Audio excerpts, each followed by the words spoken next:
Hi friends, എല്ലാവർക്കും ലക്ഷ്മീസ് വ്ലോഗ്സിന്റെ പുതിയൊരു വീഡിയോയിലേക്ക് സ്വാഗതം. അപ്പോൾ നമ്മൾ ഇന്ന് ഉണ്ടാക്കുന്നത് ഇലയടയാണ് കേട്ടോ. വളരെ എളുപ്പത്തിൽ വളരെ ടേസ്റ്റി ആയിട്ട് ഞാൻ ഉണ്ടാക്കിയ ഒരു ഇലയടയുടെ റെസിപ്പി നിങ്ങൾക്ക് കാണിച്ചു തരാം. അതിനായിട്ട് ഞാൻ എടുത്തിട്ടുള്ളത് അരിപ്പൊടിയാണ്. നൈസ് ആയിട്ടുള്ള അരിപ്പൊടി എടുത്തിട്ടുണ്ട്. അപ്പൊ അതിലേക്ക് ഒരു നുള്ളു ഉപ്പും കൂടി ഇട്ട് കൊടുത്തിട്ടുണ്ട്.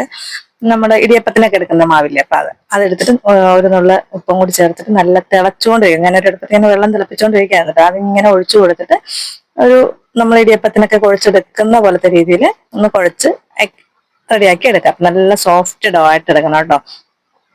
നല്ല സോഫ്റ്റ് ആക്കി എടുത്തു വെച്ചിട്ടുണ്ട്.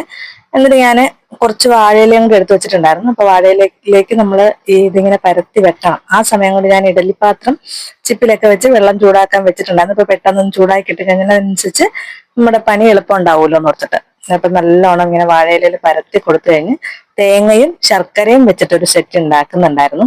അതോടൊപ്പം തന്നെ നമ്മുടെ ഇപ്പോ ചക്ക സീസൺ ആണല്ലോ, ചക്കയുടെ സീസൺ ആയതുകൊണ്ട് ചക്ക വരട്ടിയത് വെച്ചിട്ട് അതും ഒരു സെറ്റ് ഉണ്ടാക്കി. അപ്പൊ സത്യം പറഞ്ഞാൽ ചക്ക വരട്ടിയിട്ട് ഇങ്ങനെ ഉണ്ടാക്കുമ്പോൾ ടേസ്റ്റ് ഉണ്ടാവോ ഇല്ലെന്ന് എനിക്കൊരു സംശയം ഉണ്ടായിരുന്നു.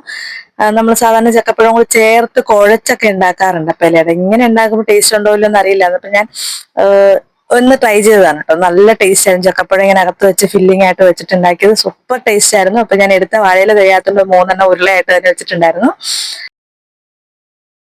ഇത്രയേ ഉള്ളൂ നമ്മുടെ വീഡിയോ ഇന്നത്തെ. വളരെ സൂപ്പർ ടേസ്റ്റി ആയിട്ട് നമുക്ക് വീട്ടിൽ ഇലയട ഉണ്ടാക്കും. ഞാൻ സാധാരണ ഉണ്ടാക്കുന്ന ഇപ്പൊ എന്നുള്ള ശർക്കരയും തേങ്ങയൊക്കെ വെച്ചിട്ട് ഉണ്ടാക്കാറുണ്ട്.